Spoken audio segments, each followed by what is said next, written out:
Hello everyone मु प्रियदर्शिनी तुमको आउ एक नुआ भिडियो वेलकम करुच्ची। पूर्व भिडियो रे आमे अष्टम श्रेणी गणित प्रकाश बहीर द्वितीय अध्यायर जो पृष्ठ 22 और 23 रे निजे कर देखरे क्वेश्चन गुड़िक से गुड़िक सॉल्व कर सारी। आज आम पृष्ठ 44 रे देथिबा निजे कर देखर क्वेश्चन गुड़िक करवा। तो ये देख पिला माने एक नंबर क्वेश्चन को मु खाता लिखी नहीं। तो एक नंबर क्वेश्चन टी चलो पढ़िबा। 2 ର ଘାତ 224 ହରଣ 4 ର ଘାତ 32 ମାନର ଏକକ ସ୍ଥାନୀୟ ଅଙ୍କଟି କେତେ ହବ। ତ ପ୍ରଥମେ ଆକୁ ଆମେ ସଲ୍ଭ କରିବା। ତ ଚଲ କରିବା। କ'ଣ ଦେଇଛି ନା 2 ର ଘାତ 224 ହରଣ 4 ର ଘାତ 32। ମୁଁ ଯଦି ଆକୁ ଭାଙ୍ଗିବି କ'ଣ କରିପାରିବି 2 ର ଘାତ 224 ହରଣ ଏ 4টাକୁ ମୁଁ ଭାଙ୍ଗି ପାରିବି କ'ଣ ନା 2 ର ଘାତ 2 ତା ଉପରେ କେତେ ଅଛି 32 अच्छी। तो मुझे 32 लिखिली। तो ये देख 2 ର ଘାତ 224 हरण ये कौन हम ना 2 ର ଘାତ ए 2 गुणन 32 हो गले केते हे जीवो एठी ना 64 हो। पुणी ये देख आधार समान न थाई कि घात राशि 2टी हरण हेले कौन करा जाए घात गुड़िक वियोग करा जाए। तो ये 2 ର ଘାତ केते हम ना 224 वियोग 64। तो ये केते हे जीवो 2 ର ଘାତ 2 ର ଘାତ 160 हे जीवो। तो ये कौन करिया पिला माने देख ना 2 ର ଘାତ 160 ର एकक स्थानीय अंकटी केते हबो जानिबा पई आमे कौन जानिबा आवश्यक आमे वर्तमान जानिबा साइक्लिसिटी ऑफ 2 काहाकू कहा जाए जा पड़ले कि आमे यार एकक स्थानीय अंकटी सहजरे जानि परिबा। तो चले ताकू आमे बुझिबा।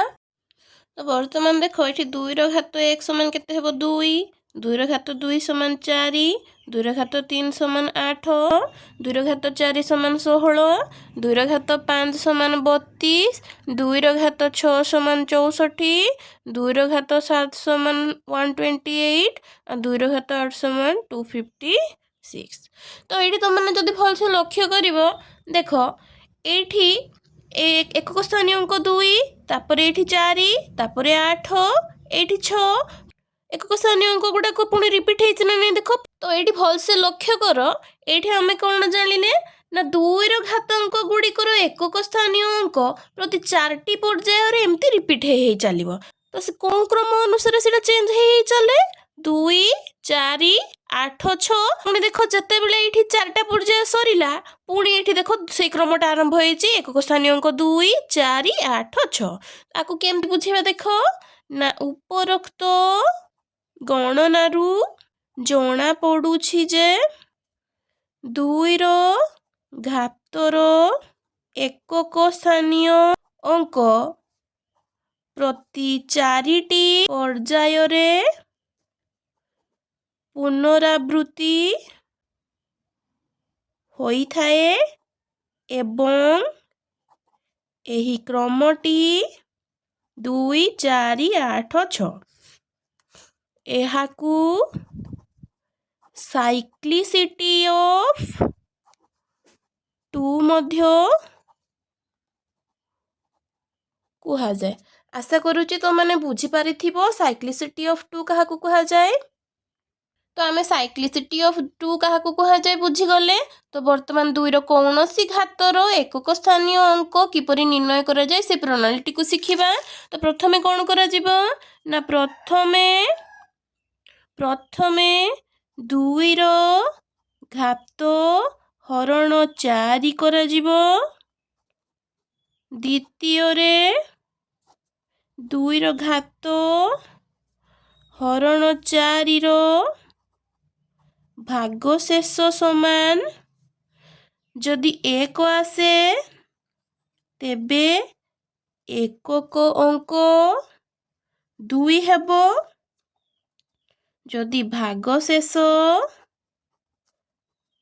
2 आसे तेबे एकक अंक केते हबो 4 हेबो भागशेष 3 आसे ताले एकक अंक केते आसीबो 8 आसीबो जदि भागशेष 0 आसे तो एकक स्थानीय अंक केते आसीबो ना 6 आसीबो। तो गोटे एग्जांपल टे नबा मु एठी तमन को कहिबी 2 ର ଘାତ 8 ର एकक स्थानीय अंक समान डैश 2 ର ଘାତ केते अछि 8 अछि। तो 1 नंबर स्टेप रे मु तमन को कोन कहिछि 2 ର ଘାତ हरण 4 करा जिवो। तो 2 ର ଘାତ केते अछि 8 8 ହରଣ ଏଠି କେତେ କରିବି ମୁଁ 4 କରିବି ତ ଏଠି ମୋତେ ଭାଗଶେଷ କେତେ ମିଳିବ ଦେଖ ମୁଁ ଏଠି 8 କୁ 4 ରେ ହରଣ କଲେ 4 ଦୁନେ 8 8 8 ଗଲା 0 ତ ଭାଗଶେଷ କେତେ ମିଳିଲା ମୋତେ ଏଠି 0 ତେଣୁ ଏହାର ଏକକ ସ୍ଥାନୀୟ अंक केते हे भागशेष 0 हेले एकक स्थानीय अंक केते कहिछि मु 6 तो एटी केते हेबो 6 तो मु लिखि परिबे कोन ना 2 रो घात 8 रो एकक स्थानीय अंक केते हे परिबो 6 हे परिबो पिला माने फार्मूला टी को भल से मन रखि दबो फलतः तो माने 2 रो जेते बड़ घात देइथिले मध्य ताहार एकक स्थानीय अंकटी निर्णय करि परिबो आशा करूछि तो माने बुझि परिथिबो तो आम क्वेश्चन टी रे को 2 रो केते तम घात थिला 2 रो घात 160 थिला तो ताहार एकक स्थानीय अंक निर्णय करिबा वर्तमान में 2 रो घात 160 रो एकक स्थानीय अंक निर्णय करिबा तो एठी 2 रो घात 160 रो एकक स्थानीय अंक निर्णय करिबा प्रणाली प्रथमे कौन करिबा एठी देखो ना 160 हरण 4 कले भागशेष समान 0 हेबो तेणु 2 रो घात 160 रो एकक स्थानीय अंकटी 6 हेबो तो ये देख जो पूर्व तुमको बुझे देख ये भागशेष जदि 0 एकक स्थानीय अंक 6 हम तो से अनुसार ये आम भागशेष केते बाहरिला 0 बाहरिला तेणु 2 रो घात 160 रो एकक स्थानीय अंकटी 6 हेबो आशा करछि तो माने बुझी पारिथिबो तो ये 2 रो घात 224 हरण 4 रो घात 32 मानर एकक स्थानीय अंकटी 6 हेबो आशा करूछि तुम माने बुझी पारिथिबो तो वर्तमान 2 नंबर क्वेश्चन को लक्ष्य कर कोन देइछि गोटे पात्र रे 5 टी बोतल अछि प्रतिदिन गोटे नुआ पात्र अणा जाउ थाए 40 दिन परे सेथिरे केते नुआ बोतल रहिबो तो एटी कोन करिबा प्रथमे प्रतिदिन एकटी पात्र अणा गले 40 दिन परे 40 टी पात्र अणा जीवो जदि प्रत्येक दिन गोटे पात्र आसुची 40 दिन रे केतरा पात्र आसीबो 40 टी पात्र अणा जीवो गोटे पात्र रे केतरा बोतल रहउची देखो 5 टा तो लिखिबा हम एठी एकटी पात्र रे 5 टी बोतल रहे तेबे 40 टी पात्र रे बोतल रहिबो समान 40 गुणन 5 समान केतेटी 200 टी तो अतएव कौन लिखिबा हमें अतएव 40 दिन परे सेथिरे 200 टी नुआ बोतल थिबो आशा करूची तुम माने बुझी पारिथिबो वर्तमान 3 नंबर क्वेश्चन को लक्ष्य कर कोन देइछि निम्न रे दिया जाइथिबा संख्या को 2 बा अधिक घातांकर गुणफल भाबे तीनोटी भिन्न भिन्न उपाय रे लेख और घातांक गुडी को जे कोनोसी पूर्ण संख्या होई पारिबो तो चलो प्रथमे करिबा कोन देइछि 64 रो घात 3 देइछि प्रथमे 64 रो उत्पादक बाहर करिबी एठी 2 पकेले एठी 32 हे जिवो पुणी 2 पकेले एठी 16 हे जिवो पुणी 2 पकेले एठी 8 हे जिवो पुणी 2 पकेले एठी 4 हबो पुणी 2 पकेले एठी 2 हबो तो देखो 64 रो घात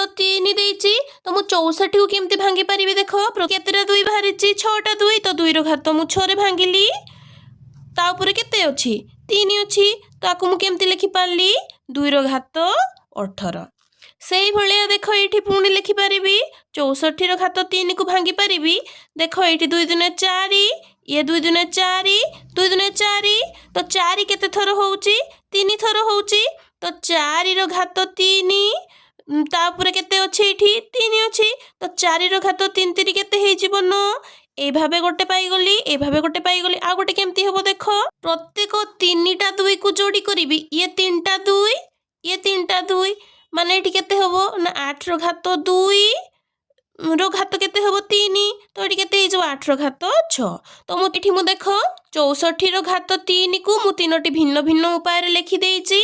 आशा करछि तुम माने बुझी पारथिबो। वर्तमान डबल आई बीट रे केते देइची ना 192 रो घात 8 तो मु 192 को भांगी पारिबी 64 गुणन 3 तो आरो घात केते देइची 8 पुणिया को केते लिखि पारिबी 64 रो घात 8 गुणन 3 रो घात 8 ये गुटे उपाय रे हला। पुणी 192 को भांगी पारिबी 48 गुणन 4 तो आरो घात केते हे जबो 8 तो एट लिख परिबो 48 रो घात 8 गुणन 4 रो घात 8 से बेला देखो पुणी 192 को केते रे भांगी पारिबी 16 गुणन 12 तो आरो घात केते हे जबो 8 तो 16 रो घात 8 गुणन 12 रो घात 8 तो एगुड़ा केमती है देख मु तुमको कही जे ए गुणन बी रो जदि होल घात एम हुए तो ताको आमे भांगी परिबा केमती ना ए रो घात एम गुणन बी रो घात एम रे भांगी परिबा तो ए फॉर्मूला अनुसार ए सब भांगा है। तो आशा करछि तुम माने बुझी पारथिबो। तो बर्तमान आम ट्रिपल आई बीट रे कौन देछि ना 32 रो घात -5 तो आको आमे कौन लिखि परिबा 1 विभक्त को 32 रो घात 5 लिखि परिबा जेमती गोटे फॉर्मूला तुमन को कहिथिली ए रो घात जदि -n हुए ताले कौन हबो 1/a रो घात n हे जिवो तो ए अनुसार एटा हला। पुणी देख एठी 32 को मु भांगी परिबी 2 रो घात 5 तो एठी आ ऊपर केते घात अछि -5 तो एठी केते हे जिवो 2 रो घात -25 से भले देख ये कौन अच्छी 32 रो घात -5 अच्छी तो मुझे 32 को भांगी देवी 8 गुणन 4 रो घात केते -5 तो ये केते 8 रो घात -5 गुणन 4 रो घात -5 आशा करछि तो माने बुझी पारिथिबो। वर्तमान 4 नंबर क्वेश्चन टी लक्ष्य कर कौन कही निम्न रे दिया जाइथिबा प्रत्येक उक्ति को परीक्षा कर एवं केउ गुड़िक सर्वदा सत्य बेले बेले सत्य किंबा आदौ सत्य नुहे निर्णय कर और तुम जुक्ति को वर्णना कर। तो चलो 1 नंबर उक्ति कौन कही घन संख्या गुड़िक मध्य वर्ग संख्या अटंती तो ये उक्ति कौन हम ना बेले बेले सत्य अटे।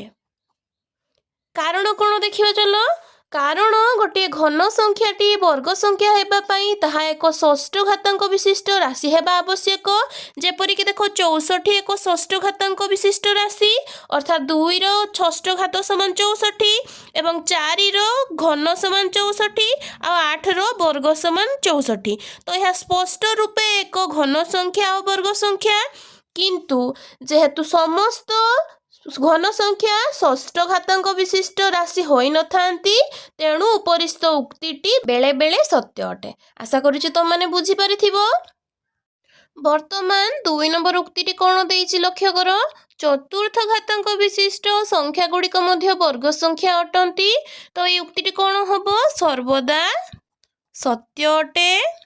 कारण कौन देख एक वर्ग संख्यार वर्ग करिबा द्वारा आमे चतुर्थ घातांक विशिष्ट राशि पाई थाउ जहाँ स्पष्ट रूपे एक वर्ग संख्या देख एटी ए रो स्क्वायर हेले गोटे वर्ग संख्या तो ए रो स्क्वायर रो वर्ग नेला पहल रे आमे कोन पाइलु ए रो घात 4 बा चतुर्थ घातांक विशिष्ट गोटे राशि पाइलु ना नहीं जहाँ कि स्पष्ट रूपे गोटे वर्ग संख्या बोली जणा जाउची। आशा करछि तुम माने बुझी पारिथिबो।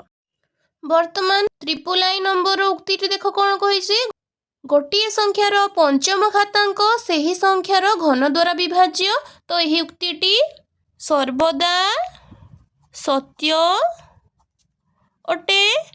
कारण कौन देख कारण गोटे पंचम घातांक विशिष्ट राशि रे अति कम रे सही आधार घात 3 होई थाए तेणु यह सही संख्यार घन द्वारा विभाज्य जेमती कि देख ये मुझे ए रो पंचम घात को जते बेले मु ए रो घन द्वारा मु हरण करी से कौन हम ना देख ए रो घात 5 को मु भांगी पारिबी ए रो घात 3 गुणन ए रो घात 2 विभक्त को ये केते हे जीवन ए रो घात 3 तो ए रो घात 3 ए रो घात 3 कटि गला फल रे एडी ए रो घात 2 बाहरिला माने तो ये विभाज्य है। तो आशा करुछि तुम माने बुझी पारिथिबो।